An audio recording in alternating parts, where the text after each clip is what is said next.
For more than 2 decades, the world has known her face. The golden hair, the flawless smile, the voice that made German precision sound like charm. Heidi Klum, the supermodel who became an empire. From the catwalks of Paris to the stages of Hollywood, she sold a vision of perfection. Not the icy kind, but the friendly one. The woman who laughed, danced, and seemed to age backward. America called her the German sweetheart. Fashion brands called her a safe bet. And audiences around the world saw her as the embodiment of effortless success. But effortless is rarely real. Behind every flawless brand lies calculation. Behind every smile, a contract. When Heidi Klum stepped out of the spotlight and began producing, directing, and judging, she wasn't just a face anymore. She became the architect of her own image and the images of others. Her empire would soon stretch far beyond modeling. She learned the most dangerous lesson fame can teach. If you can control the narrative, you can control everything. But control has a price. And for those who worked under her, contestants, stylists, assistants, the price was often hidden behind glamour. Over the years, quiet stories began to surface. Stories about exhaustion, humiliation, and the pressure to stay perfect, not only for the camera, but for Heidi herself. Long before the flashing lights of New York, there was a quiet town in Western Germany, Bergisch Gladbach. Heidi Klum was born there in 1973, the daughter of a hairdresser with dreams far bigger than her surroundings. She wasn't the rebellious child, nor the prodigy. What set her apart was something rarer, an instinct for opportunity. At 18, she entered a small modeling contest almost on a whim. Out of thousands of contestants, one girl stood out, not the tallest, not the most exotic, but the one who smiled like she already knew she'd win. And she did. That single victory, Model 92, became the first stone in an empire no one saw coming. By the mid-90s, she had left Germany behind. New York became her training ground, and she learned quickly. Beauty opens doors, but control keeps them open. Her early years weren't easy. Endless castings, polite rejections, learning how to turn charm into currency. Then came the moment that changed everything. The Sports Illustrated cover in 1998. A single photo that catapulted her into the American mainstream. Shortly after, Victoria's Secret called. Heidi became one of the brand's brightest angels, walking the runway with wings made of diamonds and feathers, smiling as millions watched. She wasn't just another model. She was the approachable goddess, equal parts fantasy and friendliness. While others chased trends, she chased longevity. She understood that fame is a business, and she treated herself like a company. But behind that laughter, another pattern was forming. Heidi was never content with being chosen. She wanted to be the one who chooses. That quiet ambition, hidden behind her effortless charm, would become the engine of her future empire, and, for many, the source of its darkness. Because once Heidi Klum learned how to master the game, she never stopped playing it. By the early 2000s, Heidi Klum had become more than a model. She was a symbol. Heidi understood something that many in the industry didn't. A beautiful face might make you famous, but a business makes you immortal. She began to build brand Heidi, step by step. Fashion lines, perfumes, jewelry, her own television productions. And then came the project that would define her global image, Project Runway. The show looked empowering, young designers competing for success under Heidi's radiant guidance. But behind the curtain, she wasn't just the host. She was the executive producer. Every camera angle, every edit, Every decision went through her. In interviews, former Project Runway crew members have described her as involved in every frame. Even designer contestants from early seasons mentioned that Heidi's feedback could make or break careers, and that the show's narrative often favored entertainment over fairness. She smiled as she mentored contestants, but her real power was off-screen, in contracts, ratings, and image rights. Soon, her reach extended across continents. In Germany, Germany's next top model became a phenomenon. The same formula, the same control, only this time, she was not answering to anyone. The empire was hers entirely. Through her company, Heidi Klum GmbH, she personally controlled production, casting, and sponsorships, turning herself from talent into the network. To the public, it looked like female empowerment, a woman leading, producing, and deciding. To those inside the machine, it felt different, because empowerment, when filtered through television, can turn into entertainment, and entertainment has no mercy. Over time, a quiet question began to follow her success. Was Heidi building careers or building her brand on the struggles of others? As long as the ratings stayed high, no one asked too loudly. But behind the glamour, cracks had already begun to show. For millions of viewers, Heidi Klum's world looked like a dream. Young women, laughter, makeovers, transformations, a celebration of beauty and ambition. Behind the perfect lighting and the uplifting music, there were rules, unwritten ones. Contestants couldn't speak freely, they couldn't rest when they wanted, eat when they wanted, or even decide how they'd appear on screen. Every word, every tear, every spontaneous moment was directed. Every failure was captured. Because in Heidi's world, pain was part of the product. Former participants have described emotional breakdowns, isolation, and contracts that silenced them long after the cameras stopped rolling. In 2023, a German documentary by ZDF revealed insider testimonies. Contestants spoke about psychological pressure, strict image control, and contracts that limited their freedom for years after filming. Several said they were edited into villains or forced to play characters that didn't represent who they were. Some say they were pushed into rivalries and humiliations that didn't exist, until producers created them. Former contestants have said they felt more like characters than people, their emotions scripted, their conflicts manufactured for drama. Some reported losing significant weight during filming, afraid of being judged for not fitting the show's image. Their pain became prime-time entertainment, and the narrative almost always seemed to serve one person's image: Heidi's. She was the judge, the mentor, and the brand ambassador, all at once. On camera, she played the supportive guide. Off camera, she held production power as executive producer.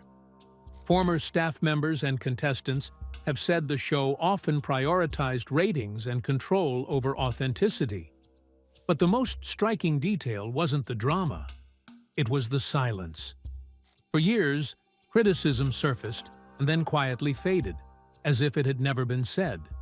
Magazines relied on her brand, and sponsors relied on her show. When the ZDF documentary aired in 2023, it sparked open letters from former contestants and sharp commentaries from journalists demanding accountability. Yet the show continued, with sponsors like Maybelline and ProSieben standing firmly behind Heidi's production company. The documentary became one of the most watched investigative programs in Germany that year, yet the format remained unchanged. Some of the contestants who spoke out soon faded from public view, while the show moved on as if nothing had happened.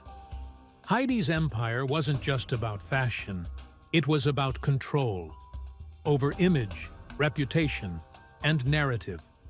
It was built on the idea that beauty could justify anything. Soon, the whispers became headlines, and the woman who defined perfection would finally face imperfection herself. For years, Heidi Klum's smile seemed indestructible, a permanent glow that no headline could touch. But perfection is fragile.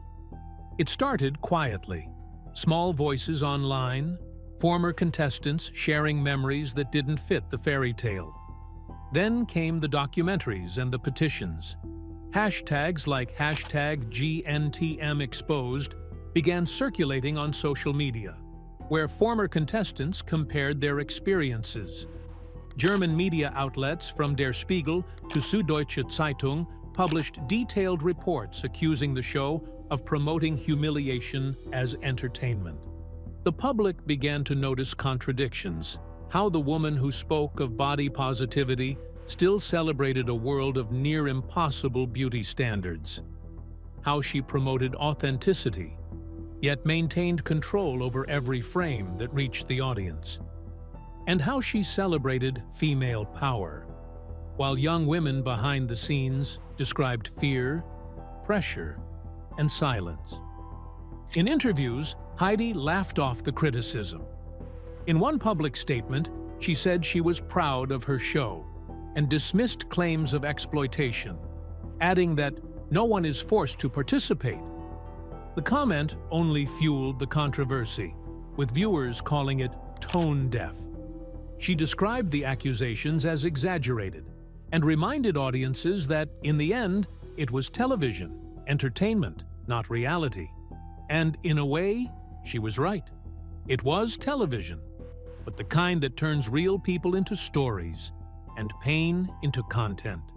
That tension reached a new peak in 2022 when Heidi appeared in a lingerie campaign alongside her daughter Lenny for the Italian brand Intimissimi.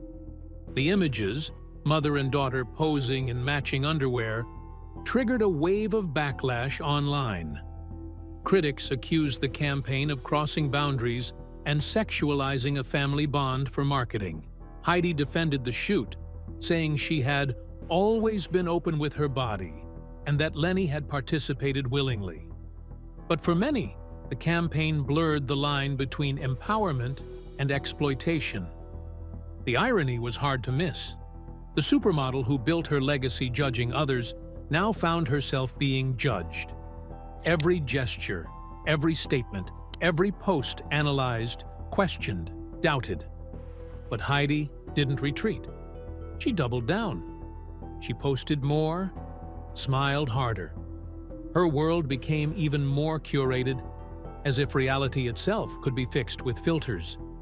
Yet something had shifted. The audience could feel it. The once invincible brand had become human, vulnerable, even defensive. Behind the scenes, Heidi seemed increasingly trapped by the world she had created. And for the first time in her career, the question wasn't how high Heidi Klum could rise. It was whether the woman who built the system could survive inside it. When the criticism grew too loud to ignore, Heidi Klum did what she had always done best. She took control. In interviews, she smiled wider.